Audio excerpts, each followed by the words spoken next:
90% du commerce mondial est transporté par voie de mer. Une énorme flotte mondiale de navires porte-conteneurs massifs rend ce commerce possible. Propulsé par un diesel lourd, le plus sale des carburants, selon l'Organisation maritime internationale de l'ONU, l'OMI. Aujourd'hui, 7 associations de transport maritime s'associent dans l'espoir de développer une technologie plus propre pour réduire radicalement les émissions. Nous devons réduire nos émissions de 50% d'ici 2050, ce qui signifie en fait qu'avec la croissance du commerce mondial, nous devons réaliser des économies d'efficacité de 90% sur nos navires. Et la seule façon d'y parvenir, c'est d'utiliser du carburant à zéro carbone.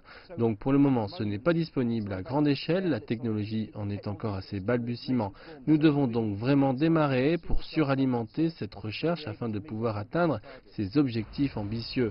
L'industrie du transport maritime se trouve sous contrôle de la part du régulateur de l'OMI et d'organismes comme l'Union européenne. Alors que sa flotte de quelques 250 millions de tonnes navigue généralement hors de vue en haute mer, elle est considérée comme un contributeur important aux émissions de gaz à effet de serre. Et le changement entraînera des coûts supplémentaires. Donc nous y avons réfléchi, c'est en cours de développement depuis quelques années maintenant et nous préconisons une contribution obligatoire à la recherche et au développement. Donc pour chaque tonne de carburant qu'un navire brûle, il y a une contribution versée au fond. Nous voulons transformer ces bonnes intentions en une réalité difficile. Cela nécessitera l'accord de tous les 38 membres de la Chambre internationale des transports maritimes.